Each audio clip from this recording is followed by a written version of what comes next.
T20 world cup ನಲ್ಲಿ ಪಾಕಿಸ್ತಾನ ತನ್ನ ಎರಡನೇ ಪಂದ್ಯವನ್ನು ಯುಎಸ್ಎ ಎದುರು ಆಡಿ ಯುಎಸ್ಎ ಎದುರು 32 ರನ್ಗಳ ಅಂತರದ ಜಯವನ್ನ ಸಾಧಿಸಿದೆ. ಇನ್ನು ಯುಎಸ್ಎ ಎದುರು ನಡೆದಂತ ಪಂದ್ಯದಲ್ಲಿ ಪಾಕಿಸ್ತಾನ ಗೆಲುವನ್ನ ಕಂಡ ಬಳಿಕ ಪಾಕ್ ತಂಡದ ನಾಯಕ ಸಲ್ಮಾನ್ ಆಗಾ ಟೀಮ್ ಇಂಡಿಯಾದ ಬಗ್ಗೆ ಹೇಳಿದ್ದೇನೆ ಎಂಬುದರ ಡೀಟೇಲ್ಸ್ ಅನ್ನ ಈ ವಿಡಿಯೋದಲ್ಲಿ ನಾವು ನಿಮ್ಮ ಜೊತೆ ಶೇರ್ ಮಾಡಲಿದ್ದೇವೆ. ಈ ಸುದ್ದಿಯ ಡೀಟೇಲ್ಸ್ ಅನ್ನ ಕೊಡುವುದಕ್ಕಿಂತ ಮುಂಚೆ ನೀವು ಟೀಮ್ ಇಂಡಿಯಾದ ಅಭಿಮಾನಿಗಳಾಗಿದ್ದಲ್ಲಿ ವಿಡಿಯೋಕ್ಕೊಂದು ಲೈಕ್ ಮಾಡಿ. ಹಾಗೆ ಟೀಮ್ ಇಂಡಿಯಾ ಈ ಬಾರಿಯ T20 ವರ್ಲ್ಡ್ ಕಪ್ ನಲ್ಲಿ ಚಾಂಪಿಯನ್ ಆಗಿ ಹೊರಹೊಮ್ಮುತ್ತದೆ ಅಂತ ನಿಮ್ಗೆ ಅನ್ಸುತ್ತದೆಯೋ ಅಥವಾ ಇಲ್ಲವೇ ಎಂಬ ನಿಮ್ಮ ಅನಿಸಿಕೆಯನ್ನ ತಪ್ಪದೇ ಕಮೆಂಟ್ ಬಾಕ್ಸ್ ಅಲ್ಲಿ ತಿಳಿಸಿ. ಕೂಡ ಕೊಲಂಬೋದಲ್ಲಿ ಪಾಕಿಸ್ತಾನ ಮತ್ತು ಯುಎಸ್ಎ ತಂಡಗಳ ನಡುವೆ ನಡೆದಂತ ಪಂದ್ಯದಲ್ಲಿ ಮೊದಲು ಬ್ಯಾಟಿಂಗ್ ಮಾಡಿದ ಪಾಕಿಸ್ತಾನ ನಿಗದಿತ 20 ಓವರ್ಗಳಲ್ಲಿ 9 ವಿಕೆಟ್ ಅನ್ನು ಕಳೆದುಕೊಂಡು 190 ರನ್ಗಳನ್ನು ಹೊಡೆದಿತ್ತು. ಇನ್ನು ಗೆಲುವಿಗಾಗಿ 191 ರನ್ಗಳ ಗುರಿಯನ್ನು ಪಡೆದಂತ ಯುಎಸ್ಎ ನಿಗದಿತ 20 ಓವರ್ಗಳಲ್ಲಿ 8 ವಿಕೆಟ್ ಅನ್ನು ಕಳೆದುಕೊಂಡು 158 ರನ್ಗಳನ್ನ ಹೊಡೆಯುವುದರ ಮೂಲಕ ಪಾಕಿಸ್ತಾನದ ಎದುರು ಯುಎಸ್ಎ 32 ರನ್ಗಳ ಅಂತರದ ಸೋಲನ್ನು ಕಂಡಿತು.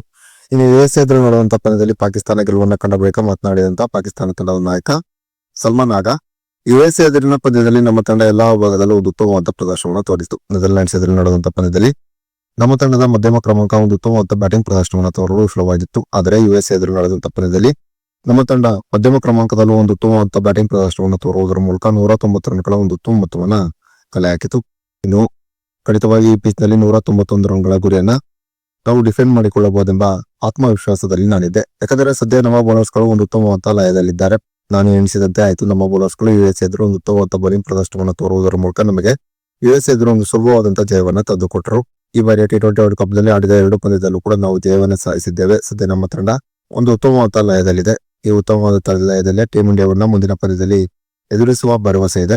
ನಮ್ಮ ತಂಡದಲ್ಲಿ ಈಗ ಸದ್ಯ ಉತ್ತಮ ಬೌಲರ್ಗಳಿದ್ದಾರೆ. ಈ ಉತ್ತಮ ಬೌಲರ್ಗಳು ಮುಂದಿನ ಮುಖ್ಯವಾಗಿರುವಂತಹ ಪಂದ್ಯದಲ್ಲಿ ಒಂದು ಅದ್ಭುತವಾದಂತಹ ಪ್ರದರ್ಶನವನ್ನು ತೋರುವುದರ ಮೂಲಕ ನಮ್ಮ ತಂಡಕ್ಕೆ ಜಯವನ್ನ ತಂದುಕೊಡುತ್ತಾರೆಂಬ ನಿರೀಕ್ಷೆಯಲ್ಲಿ ನಾನಿದ್ದೇನೆ. ಯುಎಸ್ಎ ಎದುರಿನ ಗೆಲುವು ಮುಂದಿನ ಪಂದ್ಯಕ್ಕೆ ನಮಗೆ ಸಾಕಷ್ಟು ಕಾನ್ಫಿಡೆನ್ಸ್ ಅನ್ನ ನೀಡಲಿದೆ. ಈ ಕಾನ್ಫಿಡೆನ್ಸ್ ನಿಂದ ಖಂಡಿತವಾಗಿಯೂ ಮುಂದಿನ ಪಂದ್ಯದಲ್ಲಿ ನಮ್ಮ ತಂಡದಿಂದ ಒಂದು ಶ್ರೇಷ್ಠ ಪ್ರದರ್ಶನ ಬರುತ್ತದೆ ಎಂಬ ನಿರೀಕ್ಷೆಯಲ್ಲಿ ನಾನಿದ್ದೇನೆ.